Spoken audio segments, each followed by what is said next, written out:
Hello everybody, this is RuneScape Historian back with a new video. This time I want to delve into an area I usually don't go into. I want to go into something that was briefly on RS3 for a total of 6 months before it was ultimately cancelled and removed from the game. I'm talking about Darkscape. Unlike many of the topics I do videos over, I actually knew nothing about Darkscape. So let's kind of dive in together and figure out what it was, exactly how long it lasted. We know it was somewhere around 6 months. And maybe why it closed and some of the mechanics and all that good stuff. Let's dive in. So Darkscape was announced September 16th of 2015. It was a fork of the main RuneScape code as of late May 2015. It was an open PvP environment without any safe zones, and only legacy combat would be allowed. For those of you who don't know, legacy combat is basically RuneScape's attempt at going back to its roots with the old combat system. There's a whole mode for it completely separate from the evolution of combat modes like Revolution and Full Manual. According to the Wikipedia page, which is what I'm using because I'm such a great researcher. I'm just kidding, I won't be using this for more than a few minutes for just some basic info. But everyone started at level 3 combat. And much like Deadman mode on Old School, your progress on this version of the game did not affect the main game in any way. In this game mode, it would seem that both parties, members and free-to-play, had similar access to the same areas, the only difference being members got 50% more experience than F2P players. This included quest rewards as well. They also had double the bank space and could keep one more item when they died. Remember how it said there's no safe zones at all? Well, I guess that's true, but they had high-level guards wandering the low-threat and medium-threat areas of the world. They would attack anyone who had a skull and walk too close to them. They didn't exist at all in the high-threat areas, and some guards would totally avoid those areas. I got curious and I really wanted to know what the low-threat and medium-threat areas were, so I went out and found it. The low-risk areas were seen as level 1, and it was done a little bit differently than Old School's like player versus player world where it's solely based off your combat and it gives you a level range. On Darkscape, it was all about risk level, so it went from risk level 1 all the way up to risk level 29 in the low threat areas. Of course, risk level 1 was at the very center of the main cities such as Lumbridge, Falador, and Varrock. However, the further your character ventured away from these central areas, the higher the risk level got. The highest risk level in the green or low threat area was 29, and it was found near Mudskipper Point. These low threat areas were not just limited to Lumbridge, Falador, and Varrock though. They also extended into Berthorpe, what the hell is that called? Taverley, Remington, Alcarid, and Dorgish Khan. So you had a decent amount of areas to work with while in the very low threat area. Having said that, you would eventually have to leave if your goal was to make any sort of serious progress, as in the very green areas, the only fish that were available were up to salmon, the only rocks you could mine were up to mithril, and the only trees available were up to willow. So now we venture into the medium threat area, which encompassed much of Karamja, Kandarin, Relica, Catherby, and the majority of the Caridian Desert, with the exception of Alcarid. An interesting point was, before October 1st of 2015, Alcarid, which as previously mentioned was a green low-risk area, was actually a medium risk area, so it was much more dangerous. Another interesting point is the medium threat area had its own Grand Exchange, and it was located in East Arty. I guess this is due to the actual Grand Exchange being in a fully green area that had little risk. More than likely this was also due in part to the way the bank tabs work. We'll touch on that here in a bit. So in the medium areas there were even less guards than could be found in even some of the most dangerous green areas. Most of them were only present inside banks. Guards could also be found in East Arty and Yanil. Speaking of the guards, they were combat level 831, which even by RS3 standards is very high and very dangerous. On top of this high combat level, they also boasted a life point level of 1 million life points. The guards were representing each of the combat styles respectively, with the ranger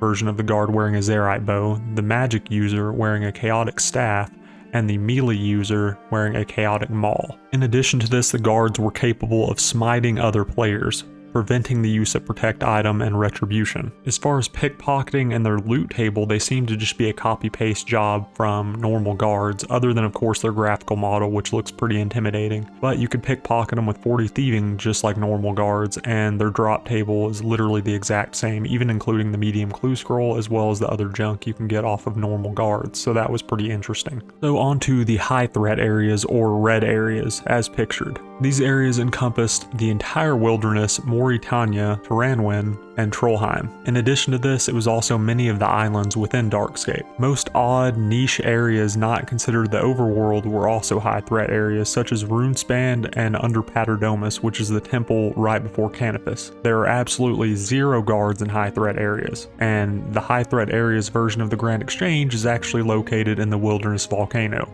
On top of all of these factors, it was even more dangerous because the visibility in the wilderness was reduced because of the fog effect. Also, your minimap would be disabled in these areas. This made seeing and scouting players extremely hard, but much like on Old School Runescape, they needed a way to coax not as confident players out to the wilderness. They did this by bolstering the amount of resources found in the wilderness to draw more players out here. You remember those resources we were talking about earlier, how the low tier ones were restricted to the green areas, mid-tier resources were found in the mid-threat areas, and basically all types of resources were found in the high-risk areas.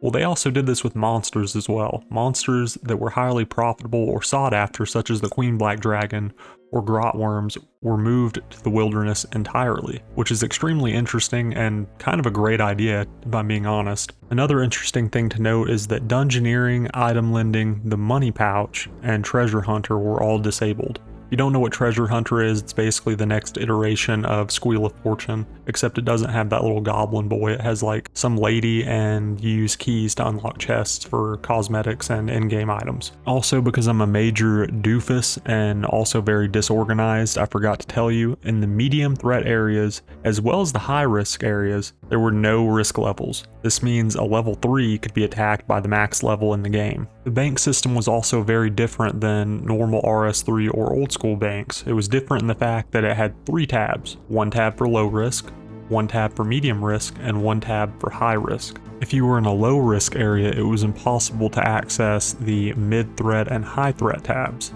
This essentially meant players had to smuggle items between the different risk zones if they wanted to use them within those risk zones. This was later removed due to complaints and the fact that players didn't want to smuggle items in between zones.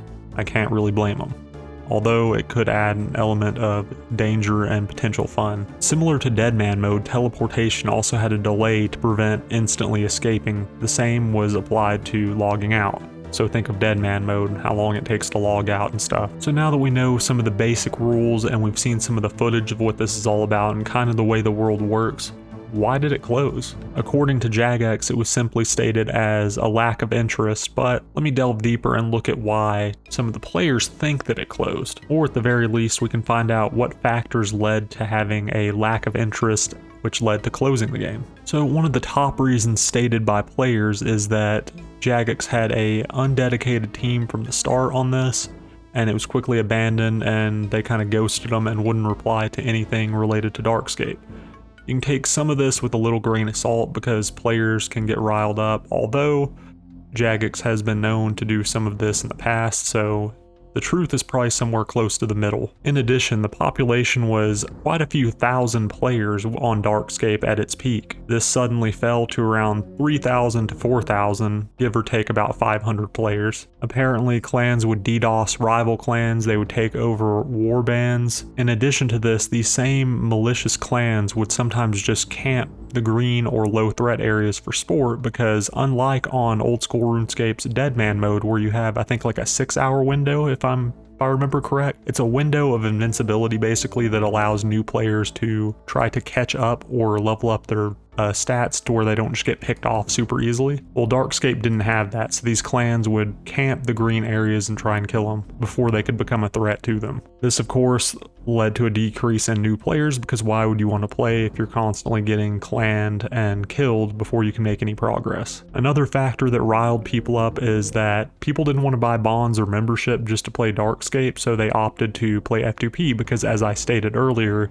you had many of the same features as members. You got 50% less XP and you had less bank space. Speaking of the bank space, that's one of the reasons why newer players that didn't want to buy bonds or membership stopped playing. The bank space was capped out at 100, which was seen as simply not enough bank space to do anything really. On top of all of these factors, claims of toxicity being heavily present in the game is widely discussed as one of the reasons people stopped playing it. Of course, I was not there at the time, so I can't confirm or deny this. This is simply just one of the reasons given to the downfall of Darkscape. So due to all of these factors, which I believe led to the lack of interest, as Jagex states, ultimately led to Darkscape closing somewhere between 5 months and 6 months. I'll put the actual dates as I can find them up on the screen in text. But if you did play 20 times, or log in 20 times rather, and spend at least 10 hours in the game between January 1st and the closing, which was March 28th of 2015, you received a Dark Cape, or Darkscape. I'll post it up. It looks pretty cool, even by new RS standards. I'm an old school guy, but I can objectively say it looks kind of cool. Not only were the players of Darkscape given a cape upon closing, they were also given huge XP caches. These caches could range from anywhere from a few hundred KXP to millions of XP based on the player's Darkscape progress. I'll put footage up and you can take a look for yourself. It's massive amounts of XP for some players depending on the time they put into the game. And that's about it for me. I hope you enjoyed this weird look at one of Jagex's full-scale PvP experiments. This unfortunately can join the old bounty hunter crater as abandoned and forgotten. But guys, I hope you enjoyed, and I thank all of you for your continued support, and I will see you in the next one. Peace.